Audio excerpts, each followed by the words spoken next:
Well, ladies and gentlemen, I think the bewitching hours have appeared. Now, can you hear me? No. So there's a bit of an echo. Oh, that's too much. Can you hear me now? Is that all right? Good. So, ladies and gentlemen, we are discussing 3 ages of oak, walnut, and mahogany, and today is the age of oak. Now, a lot of people think it's simply about furniture, but it's not. It's about the era when oak, for instance, was used predominantly as a wood in furnishing. But I'm showing you in the course of the lectures a lot of houses, not a lot, but certain houses which have the enormous distinction of being surviving from the era that we are talking about, surviving interior, inside and outside. So we're looking at that. We're looking at also some of the decorative arts. We look at a bit of silver. We look at some porcelain, or pottery to begin with, and so on. So it's really the era of the time when oak was used. Oak was obviously the predominant wood throughout Northern Europe, and it's said that if you were an athletic squirrel in the Middle Ages, you could jump from tree to tree, going from London to Bristol. The whole country was covered with oak trees. Now they've all been cut down to build houses, to build ships, and also to create furniture. So we'll begin with the first of the slides, which is probably the most extraordinary example surviving, certainly in England, if not the whole of Europe, of a medieval fortress or of a medieval house, a medieval stately home. It's Haddon Hall in Derbyshire. It's owned by the Dukes of Rutland. And as you quite clearly see, the medieval home was a defensive home. You could see all the crenellations along the whole length and breadth of the building, and you could see the towers and the turrets and so on. But the medieval house was not symmetrical and was not symmetrical, nor was it built of a piece. The medieval home grew according to the needs and necessities of the time. So you can see that here very much in the case of Haddon, that bits and pieces were added on through the centuries. The building probably begins in the 1100s, and by the 1300s it's reached its apogee. So in Haddon itself, the nucleus of any medieval house was the Great Hall. The Great Hall here at Haddon survives from the 1370s, and it shows, of course, the oak beams, the oak panelling. What it doesn't show is the colour which was so predominant in all medieval structures. But first of all, let us look at the piece of furniture, which in fact is in the corner where the light is pointing, and it's on the right-hand side. Medieval furniture was extraordinarily simple and basic. In fact, if you look at that table, anyone could do it after 2 days' carpentry lessons at school. But furniture was therefore not an item of your home as a luxury item. It was simply a utilitarian structure which could be thrown onto carts, could be moved around, could be pushed sideways and pushed backwards, and so on. So the medieval furnishings, in fact, Haddon has a very fine collection of medieval furniture, but because they are so simple, there are not many pieces of medieval furniture surviving in the world today. But as I say, colour was predominant. Colour would have painted the buildings both inside and out. You'd have had enormous tapestries. You'd have had your clothing was, of course, much more expensive, much more valuable than our clothing is today. And you can see this, for instance, in one of these wonderful manuscripts, one of these wonderful paintings from a very famous manuscript, the Book of Hours, commissioned by the Duc de Berry. The Duc de Berry is seated in a magnificent peacock robe, and he's seated above the salt. That is the salt cellar there. It's a ceremonial salt. He was above the salt. Everyone else was below the salt. And this famous book, which is today in the museum in Chantilly, the Musée Condé, is by the Limbourg brothers from the the Netherlands, and it shows the colour that was so dominant in medieval life. But what is interesting is the table, and don't forget the Duc de Berry was at one stage the brother of the King of France, then later on the uncle of the King of France. So he was a very, very important man. But you can see that the table is simply a plank supported on 3 trestles, supported on a tripod base. It's the sort of thing you'd have in the village fete today.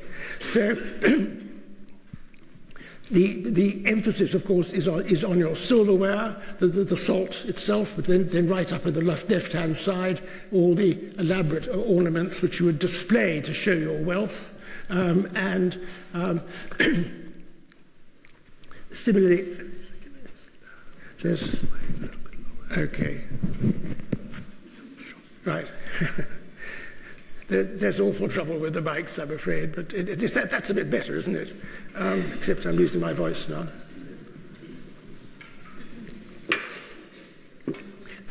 So, as I say, you get a good impression here from the paint, this illustration, this miniature painting, of the value and necessity to have magnificent clothing round about you in your environment.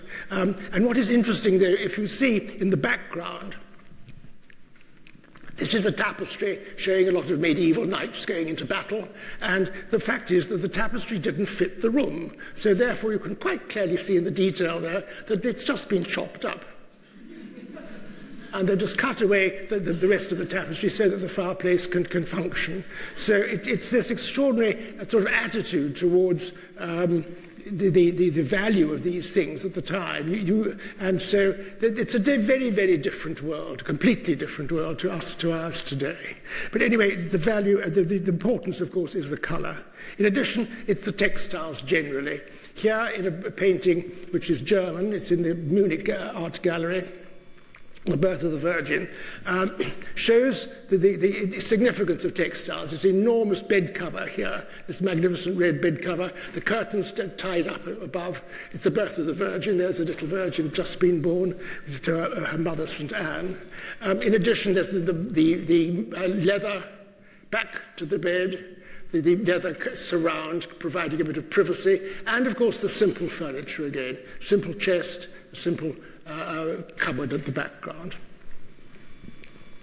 And this, although it's German, could apply equally to France or England. Now, this is a sort of introduction or little background to the Middle Ages. Now, the Renaissance, as you know, developed in Florence from the early 1400s, and by the early 1500s, 100 years later, it's beginning to trickle into England. The Renaissance develops, as I say, in Florence. It'll move south to Rome, it'll move north to northern Italy, it'll cross the Alps, and by the 1490s, 1480s, 1490s, it'll be introduced into France, into the French court. Here, belatedly, of course, England then sees here, in this instance, one of the earliest examples of the Renaissance. It's the tomb of Henry VII and Elizabeth of York, the parents of Henry VIII. The tomb is commissioned by Henry VIII. And you can see that it's created by a man called Pietro Torrigiano, and he was, in fact, a sculptor from Florence. He had trained in the Medici Sculptor Garden, and he introduces, quite simply, the traditional form of the figures lying on their bier. It's the king and queen. But if you look at the artistry and the detail on the right, the hands, the folds of the costume are of extreme refinement and ability. However, although the figures themselves are traditional, albeit very beautifully done, much more beautifully than most tombs, here you can see on the four corners are angels.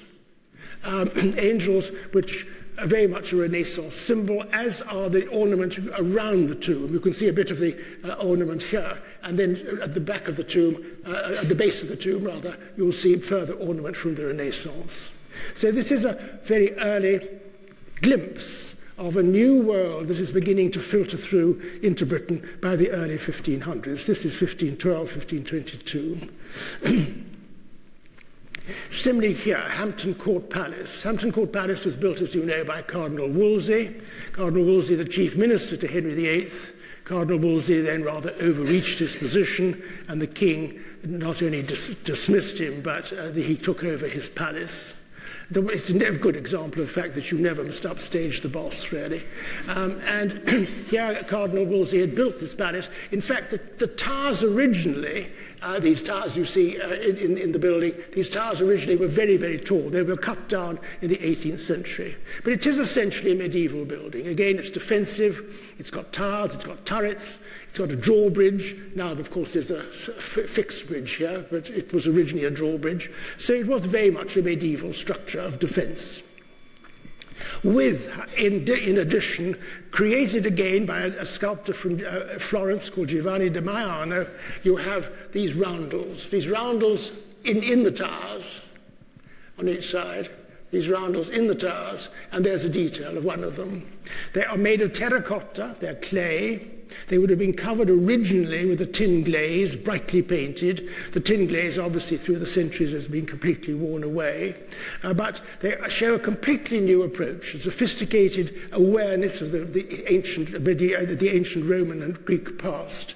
And here, in fact, these roundels contain the heads of emperors. This supposedly is the Emperor Hadrian. So again, this early indication, and by the way, there are not only two roundels in Hampton Court, many of the other towers and turrets in the interior in the courtyard will also have these roundels. So there's this meeting of the two worlds.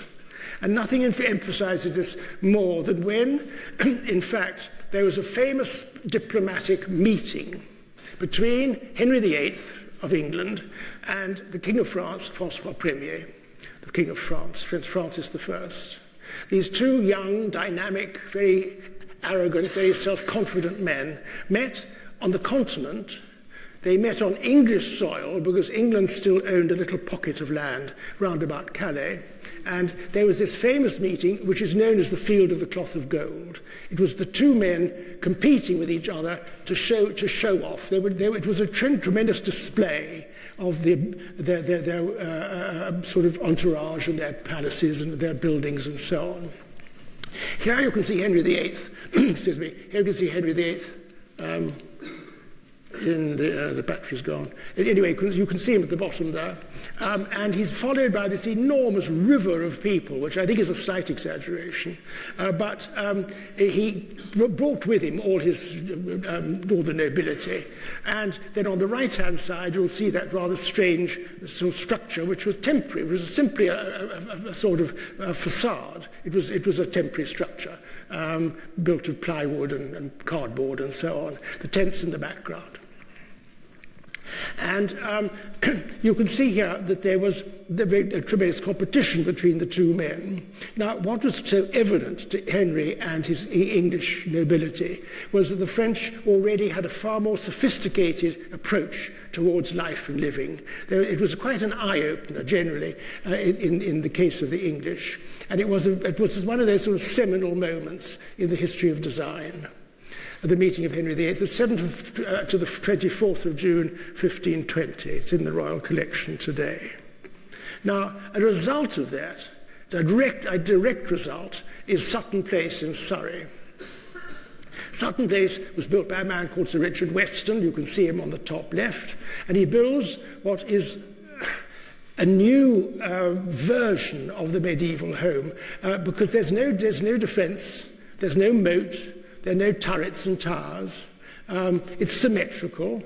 It's using the brick, which of course was imported originally from the Netherlands. The stepped gables of the two sides show the Flemish influence. But then in the middle is the entrance gateway with this tower in the center there, this tower block with the crenellations. You can see a detail there on the right. The crenellations are made of plaster, made of clay, made of terracotta. They couldn't therefore defend the building for any purpose whatsoever. And so therefore it's simply a reminder. They're looking back to the past, but they're building a modern building. A modern building which, as a direct result of the influences coming in now from the field of the cloth of gold and generally from France. In recent times, in the 1970s, this was the principal home of a man called John Paul Getty, who I'm sure you've all heard of only too well. John Paul Getty, who lived here. This was his principal home, his residence, and he lived here through the years. He was, as you know, this oil millionaire, supposedly one of the richest men, or if not the richest men in the world at the time. But that didn't stop him from installing payphones in his house in case his guests ran up too much money phoning people. Now, in furniture always, I mean, obviously architecture and then silverware will be the first to absorb these new trends. Furniture is always a correlation coming along behind. But here's an oak chair, a box chair as it's called. It's a very, very simple structure. It's constructed with a mortise and tenon joint. You can see a little tenon sticking out there. And the base the back also is of what is panels of what is called linen fold paneling. Linen fold is it forms what could be a sort of table napkin, a sort of starched table napkin, a sort of ruched table napkin. And this is universal. It's a universal design in England, in France, in Germany, in the Netherlands, in the Middle Ages. It goes right through the centuries. But here they're using that as the traditional format of decoration. But on the top, an oblong design is of, you can see it in detail on the right, is of a new world of the Renaissance. There's little figures trading into sort of tendrils and all sorts of other motifs. Now, the woodworker did not necessarily need to have been to Italy or France to have seen this. What he would have had was a pattern book, a book of designs which are now being printed in Italy, but mainly France. And so therefore, no woodworker would necessarily need to go abroad, no artisan would need to go abroad, because he would have these patterns produced through printing. Now, one of the last great flourishes of the two styles is in King's College Chapel, Cambridge. Here, this incredible fan vaulting, which is the final flourish of the Gothic world in the chapel, 1512 to 1515. It is an absolute tour de force. But it was then the last symbol of the Gothic world. In contrast, the rood screen, which separates the choir beyond the screen to the congregation from where this is taken, and the rood screen is of oak, of course, and it is covered with all sorts of Renaissance ornament. We can give a precise date to it because there are on the screen the initials, as you can see them on the right-hand side, H and A. H is for Henry, A is for Anne Boleyn. And Anne Boleyn married Henry VIII in 1532 and will then be executed about 3 or 4 years later. Now, which gives it a precise date. And here you can see, in fact, a clock which is still in the Royal collection, which is supposedly, reputedly, given by Henry VIII to Anne Boleyn on the morning of their marriage in 1532. But what is interesting is that instead of giving your bride a cow or a sort of gown or something rather simple, here Henry is giving something which is very sophisticated, a clock which undoubtedly would have been made in Switzerland or Germany, not in England. It just shows the hours of the day. It doesn't show the minutes. And it's very elaborate and shows this new approach, that there's a new world coming in. You've got an awareness of the new world, which is the new tendencies coming in. And you'll see this here again in a painting in the National Gallery in London, one of the most famous paintings in the National Gallery, which is by Hans Holbein the Younger. Hans Holbein came from Basel, And it's called the ambassadors. It's these two young men standing on what is called a cupboard. It's a cupboard in the original style is, as the word implies, a short board for cups. And so that they're boards. And so therefore they're leaning on on a board, and the boards are open because you display your wealth on a cupboard. And you can see again, it's a very simple structure. That's a tenon joint there. Very simple piece of furniture, so simple that you cover it with a carpet, from Turkey. And on the lower board, you see a musical instrument, musical score. You see the globe of the world, all reminding us of a new sophistication, a new humanity, a new awareness of your place on the globe. And above, you'll see a globe on the top one there, which is of the heavens, again exploring the heavens, with all those instruments between the two men, which are mathematical and scientific instruments. So this speaks volumes of what the new culture implies, of what you're trying to aim for. And these two men were French. The gentleman on the left-hand side is called Georges de Selve, and he was the French ambassador to the court of Henry VIII. His friend from school, who's come to visit him, was a priest on the right-hand side, and he's called Jean de Danteville. And Jean de Danteville was in London visiting his friend in 1533, so we assume that quite clearly that this is painted in 1533.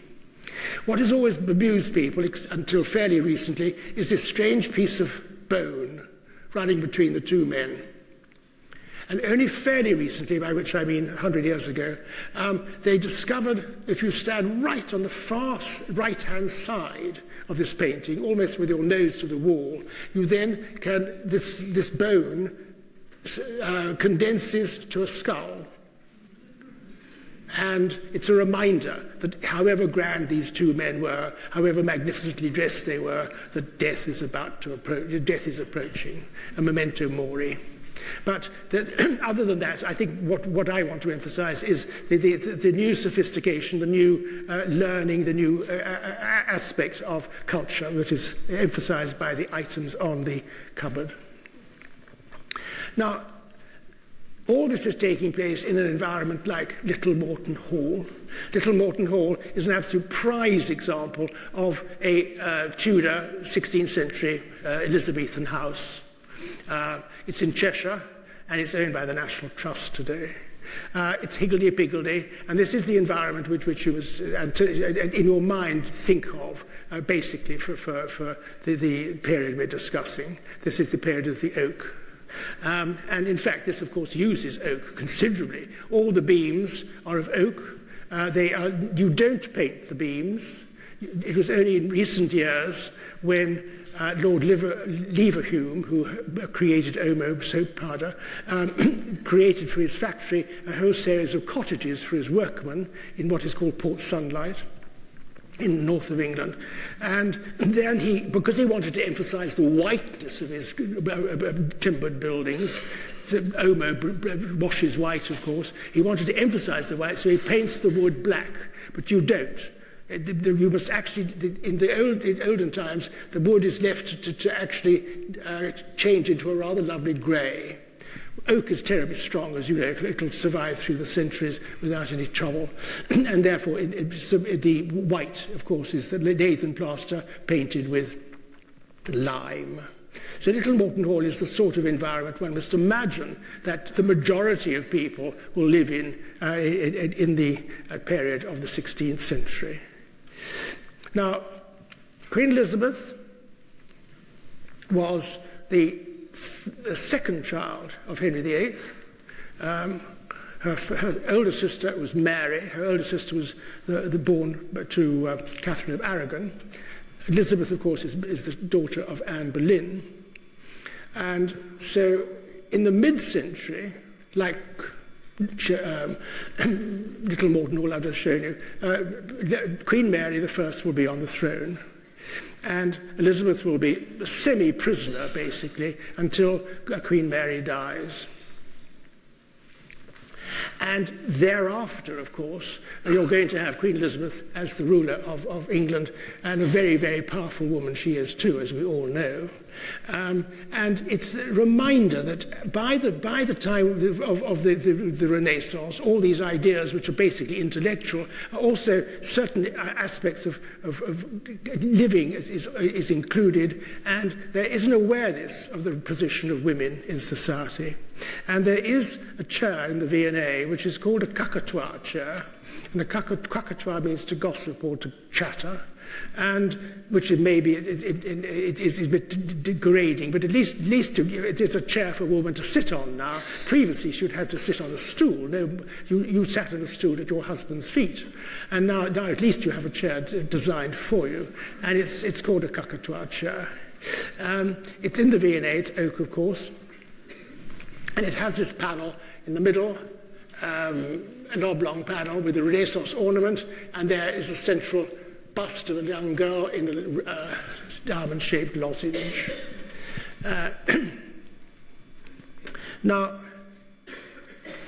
one of the universal emblems or universal aspects of furniture in the period we're discussing, which is basically the Elizabethan world, the sort of 1550s. Elizabeth comes to the throne in 1556. And one of the universal elements is what is called a cup and cover. Basically, of course, you're now aware, you have a distant awareness of the fact that classical architecture had orders. You had the Doric order, the Ionic order, the Corinthian order. And that was the capital with a column descending below it. Here, therefore, you create a capital. There's an Ionic capital.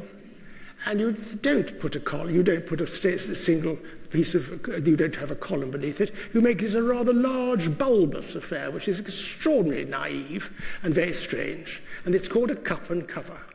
And they're absolutely ubiquitous on Elizabethan furniture. And this is a very good example of that in the V&A. We'll come on to another one in a moment. Here again is a cupboard. Again, it's a board. They're boards for cups. In this instance, though, it's been adapted, and they're doors as well to make it a more practical structure. But again, you've got the cup and covers on the two, on the legs and the supports. This is in Hardwick Hall in Derbyshire, 1600. And just as the furniture has all these bulbous effects, so also this is a portrait of the Earl of Leicester, Robert Dudley, who was one of the favourites surrounding Queen Elizabeth. As you know, Queen Elizabeth always enjoyed surrounding herself with this entourage of dashing young men, or dashing men. He doesn't look so young here. But the Earl of Leicester was one of her particular favourites. And he's dressed to kill, and he's dressed in all his garb, which of course you would have to do. As I say, costume was enormously expensive at this time. And then his breeches have the same sort of bulbous effect. They bulge outwards. It's sort of like the cup and cover. So it's all part and parcel of the rather naive approach towards design. And there again is Queen Elizabeth herself in one of these source portraits. It's called the Armada portraits, the Armada portrait.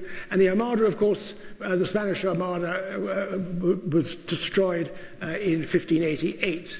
And it's very propagandist. On the right-hand side, to the right of the Queen, you can see the Spanish fleet on a grey, grim, dark day crashing onto the rocks. Whereas in contrast, on the left-hand side, on a beautiful sunny day, is the English fleet sailing all in perfect order across down the channel. And which is actually exactly what happened. As you know, the Armada was defeated not so much by the English fleet, but by the elements. But nevertheless, the fleet was, the Armada was not successful. And there you can see the Queen with her hand on the globe, reminding us of the emerging imperialism. And then she's wearing string upon string upon string upon string of pearls, each one of which would have been imported from the Middle East, from the Persian Gulf. And this incredible costume which she's wearing. This is in Woburn Abbey in Bedfordshire, owned by the Dukes of Bedford. But there are versions of this. There are 2 or 3 other versions of this painting, so you can actually see it dotted around in various other museums. Now, the 1588, therefore, was a very, very significant year, because once the Armada had been defeated, once the Armada had crashed onto the rocks, therefore the threat of England being invaded was completely eliminated. So that there was a huge sigh of relief. And here, in a house called Montacute in Somerset, which has begun in this very year. So therefore, people have the confidence now to build great houses. Now, in this instance, you can see that it's symmetrical, that it has the Flemish gables, or Netherlandish gables, Flemish obelisks. It has large windows which can only now be created because the manufacture of glass of a sufficient quantity and sufficient quality was only created from about the 1550s onwards. And therefore, these large windows allow light to pour into a house. In the Middle Ages, in the medieval world, you groped your way around your rooms because you hardly had any windows at all. Or if you did, they were very, very small. And now you can have, it completely transforms your approach to your interior, because now you can see what's going on. You want to have decoration, you want to have more ornament, you want to have more colour in your rooms because of the light that you can, which will pour through your windows. Now, obviously you enter through the central doorway there, and then you turn right into the hall. It's still, although we are now coming towards the end of the 16th century, there's still this lip service paid to the fact that the hall was the nucleus of the home in the Middle Ages. And here you can see you enter the hall, but it's no longer a place of community living, communal living, which it would have been originally. Now you go through the hall, and which you do in this, at the bottom of the right-hand side. You go through an archway. There's a staircase, and you rise up to the principal rooms beyond, which we'll discuss in a minute. But first of all, let us look at the screen, which you can see in detail on the left. It's using the classical ornament. But what is interesting is that at the top, right at the top there, on the 2 sides as well, there's this curling, swirling, ornamental decoration. It's typically Elizabethan, it's typically English, although it's used in France as well, and it's called strap work. It's like a big leather strap. It's like a belt that you sort of curl and swirl. It curls and swirls around and curl and into coils and so on. And you find it as a tremendous motif on ornament throughout the second half of the 16th century. But then, as I say, you go through the hall, which is subsidiary to what is above the principal floor, which would be the great chamber, the withdrawing room, the state bedroom, and the long gallery. Which here you can see the great chamber. The glass is original, and so is the fireplace, and so is the decoration above the fireplace. Here, that is strap work, all that elaborate curling, swirling forms that you see. So in Montacute, again, you can see the development of the house. And interestingly, this was the principal room where you entertained. You then withdrew to your withdrawing room. You withdrew to the room, the withdrawing room. And this actually appears in Shakespeare, that in the Midsummer Night's Dream, the Duke of Athens will say to his entourage, we will withdraw, and then after we will withdraw to dinner, and after dinner we will go back to the chamber to hear the play or to see the play of Pyramus and Thisbe. And so you would you would use the principal room to entertain, then you would withdraw into your withdrawing room, which becomes the word today, drawing room, as we use it. Now, silver, as I say, architecture first, and then silver will be the principal source where we can see the development of style. And here is a most lovely, most magnificent salt cellar. The salt would originally be in the little indentation in the middle. You can see there the very elaborate supports. This is glass painted at the back with gold. This is silver gilt, of course. And we can date it precisely because it's hallmarked, 1592 to 1593. And it was in the Vivian family from the early 17th century and remained right through generation after generation until it was acquired by the V&A in 1925. So it's as authentic as you could possibly get. And it's a very good example of the new, highly sophisticated ornament that is created by the end of the century. Pottery, on the other hand, is way behind the times. Here is a big platter or dish of English Delftware. Delftware, the word Delftware, doesn't mean it comes from Delft. It means it's using the technique of tin-glazed earthenware. So therefore it's English Delftware, you have Dutch Delftware, and so on. So English Delftware, this is made in England 1600, and you can see around the border are these funny little heads, and then amongst the heads is the strapwork, this curling, swirling use of the sort of design. In the middle, believe it or not, is the Tower of London. That bears no resemblance whatsoever to the Tower of London. And it's very naive. When you think that 1600, when this is dated, it's dated in the middle there, 1600, 1600, made at the Aldgate Pot House. In 1600, Hamlet was written in 1600. Shakespeare's Hamlet was written in 1600, and all that the pottery can display is the rose is red, the leaves are green, God save Elizabeth our Queen. I mean, it's pretty basic, pretty da. Pottery always totters along behind.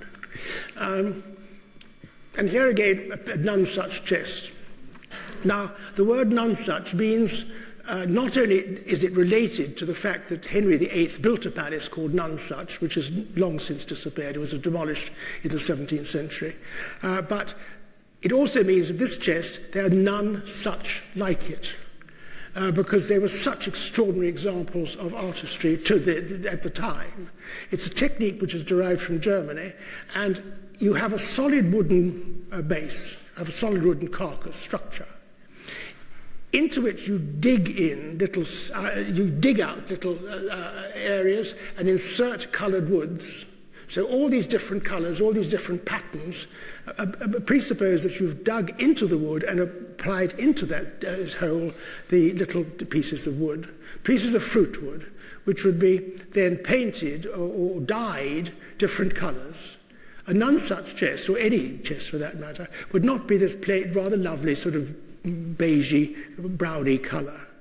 It would have been bright colours, which of course have faded through the centuries. But it's a typical piece of late 16th century ornament.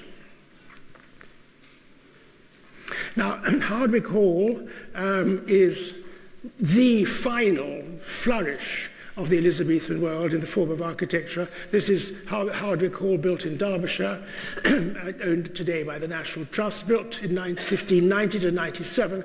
And we know the man who was responsible for building it, called Robert Smythson. He probably was the mason. He was the builder, not so much as the architect, but at least we have a name, because prior to this there's no knowledge of any person that we can relate to in association with the building.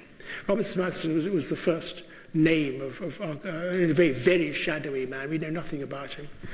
But he built Hardwick for Bess of Hardwick. During her long life, she married 4 times, and successively, like Hardwick itself, She got richer. The window there, husband number one, she inherited his wealth. She got richer and richer and richer and richer as husband after husband after husband left her all their fortune.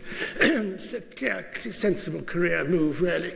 And then right at the top are the strapwork ornaments with E for Elizabeth, and her last husband was the Earl of Shrewsbury. So she's Elizabeth, Countess of Shrewsbury, and ES happened to be my initials as well. Now, when you approach Hardwick, when you approach the house, and to enter the house, you go down a pathway, and the door is in the middle. You enter that doorway through this colonnade, a bit of classical architecture there, and then you enter a room that you walk through. In other words, you are now walking through the hall. You're making your way through the hall. It's the hallway. You no longer turn left or right. So you go through the house. You go through the house to a screen, and then through the room to a screen, and a big staircase leads you up to the principal floor above, which is up there. So no longer is the hall of any significance whatsoever by the end of the century. There is Bess herself. She's dressed, obviously, in black, a wonderful velvet black robe or gown because of her widowhood. And just to remind us, excuse me, however, that she is a very powerful lady, the most powerful woman in the kingdom next to the Queen herself. And she has string upon string upon string upon string upon string of pearls. But what is interesting, because she was a very cultured woman, Bess of Hardwick, she was a great needlewoman as well. And what she does is, in the 1580s, before Hardwick is built, she buys these tapestries. There are a number of them. This is just a corner of the room. The rest of the room, there has about a dozen tapestries. And she buys these tapestries and they're Flemish. And she, as a needlewoman, she appreciates their value, she appreciates their artistry, and she says to her mason or her architect, Smytheson, these are my tapestries, build a room round them. For the first time, there's any appreciation, the first example you could see of any appreciation of the artistic value of your treasures. As we saw before, if the tapestries didn't fit in previous centuries, you just cut them up. Here she wants the room specifically to be the measurements to fit her tapestries, which is very, very important. And she would also be responsible for the long gallery here, this amazing room in which you can see Bess herself. She's up there with her long string of pearls. The fireplaces are a bit overwhelming, but they are related to French designs, and they're very much in the new idiom of modern design. This canopy here has got absolutely nothing to do with Bess of Hardwick. Bess of Hardwick, if she came back, would not necessarily recognize everything, but she would certainly, the rooms in their format have not changed at all, and there are a great deal of items which she would recognize precisely as from her possession. It's quite extraordinary how much has survived in Hardwick. It's a very, very exciting place to go to. To go step back in time to a world completely different to ours, here at Hardwick Hall. But as we enter the 1600s, the early 1600s, the trickle of influences coming in from abroad has now become a much stronger flow. And you can see this here. This is a house called Hatfield House in Hertfordshire, just north of London. And it was rebuilt. It wasn't, there was a preceding house on it, rebuilt by Robert Cecil, who we'll come across in a moment. He was the first Earl of Salisbury. And the Salisbury family is still living in it today. Now, what you're looking at is an Italian loggia. It's completely, utterly lifted from Italy. The arches, the pilasters, giving a perfect balance and harmony with the windows correspondingly above, which are totally Italian. It's an Italian loggia. The centerpiece, however, is more French. It's more French. This is what is called a frontispiece.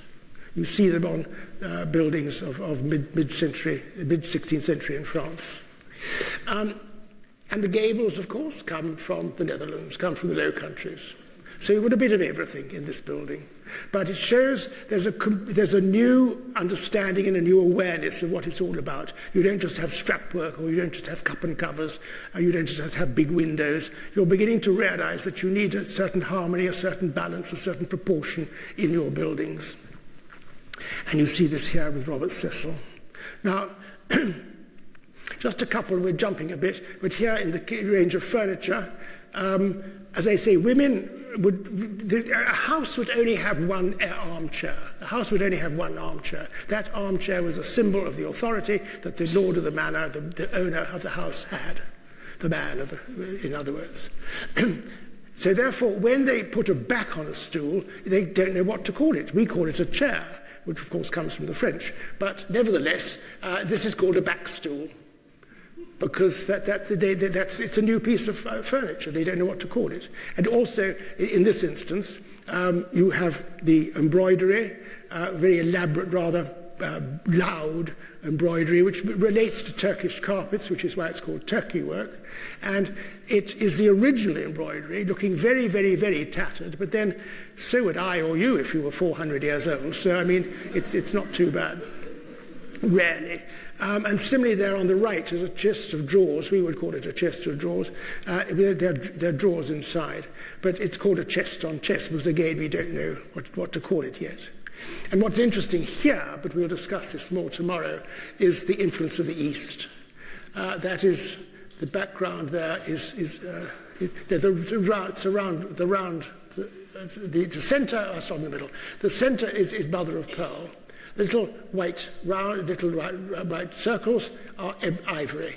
Ivory from India, mother of pearl from the East, and then around that is the black ebony from the East Indies. All these exotic products which that you can't get enough of at this time. It's this passion for Oriental design.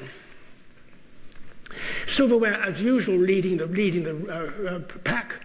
And here is the mermaid ewer and basin, 1610, 1611, as I say, precisely dated because it is hallmarked.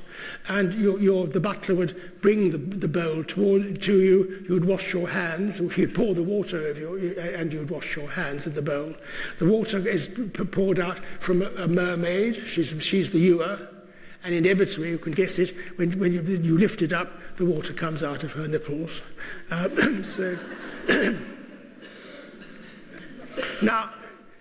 By now we're into the reign of James I. Queen Elizabeth dies in 1602, or was it 3? Anyway, she dies very early in the 1600s. And she's succeeded by her very distant cousin, James VI of Scotland, who becomes James I of England.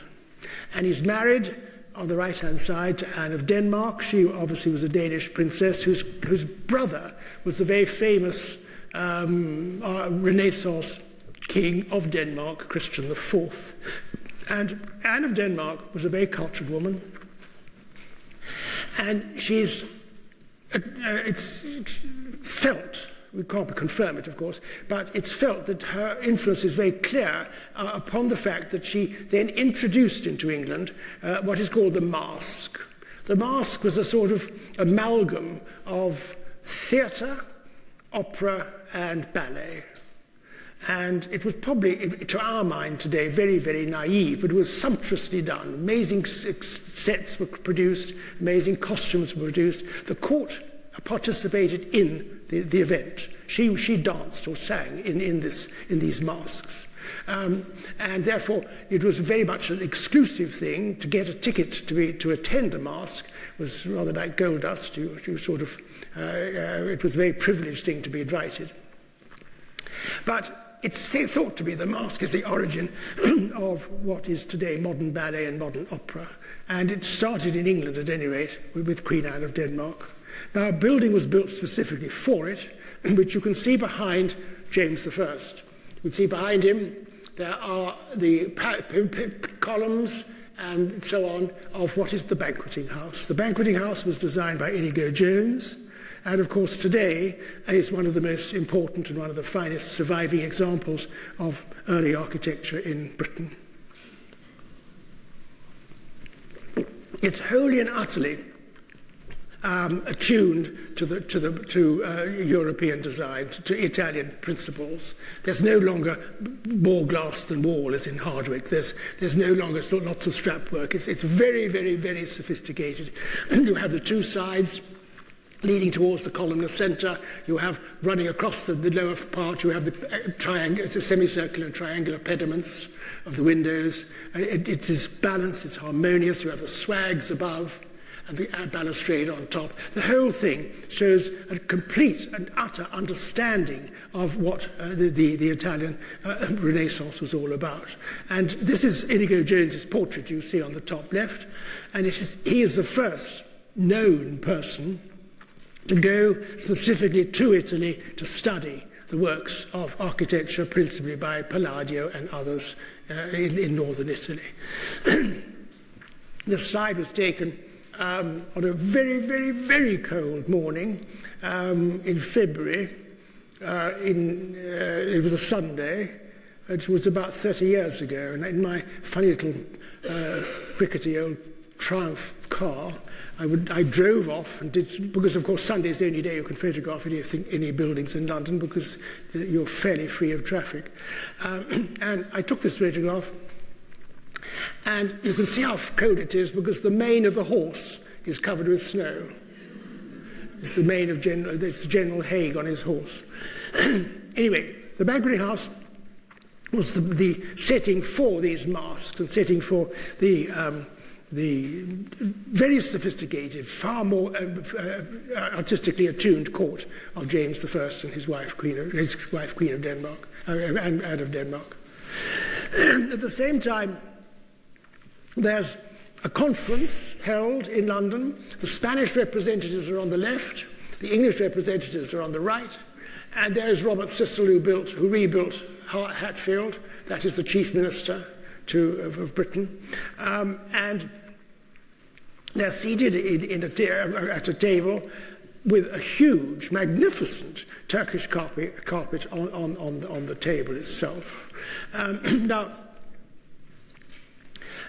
one of the men in the photograph, he's second to last on the English side, is Thomas Sackville.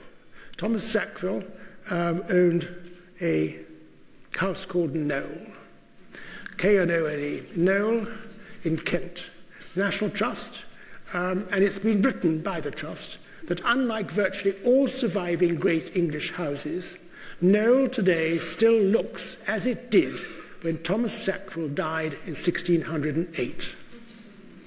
And it's quite something. It's totally symmetrical. He has a defensive tower in the middle, the defensive gateway, but then, you know, we're all conservative in many, generally, and you want a bit of the old in the middle, but on the two sides, perfectly balanced, gabled, windows complete, and so on. So Knowle is a magnificent example. It's a huge house, and a magnificent example of the period we're discussing in the early 1600s. It has 365 rooms, they always tell you, same as the days of the year. Inside, the treasures are amazing, they're particularly textiles, hangings, curtains, furnishings, and so on. And in Knowle is, I'll just go back one if you don't mind, because here, what you see, each of these dignitaries, of course, they all must have equal standing. You can't obviously prefer one to another. They all are sitting in chairs, armchairs, and each house only had one armchair. So therefore, they're all from different. Can you see some of the backs are different? Some of the colours are different. As you look down, just glimpse them all behind. They're all completely different because Whitehall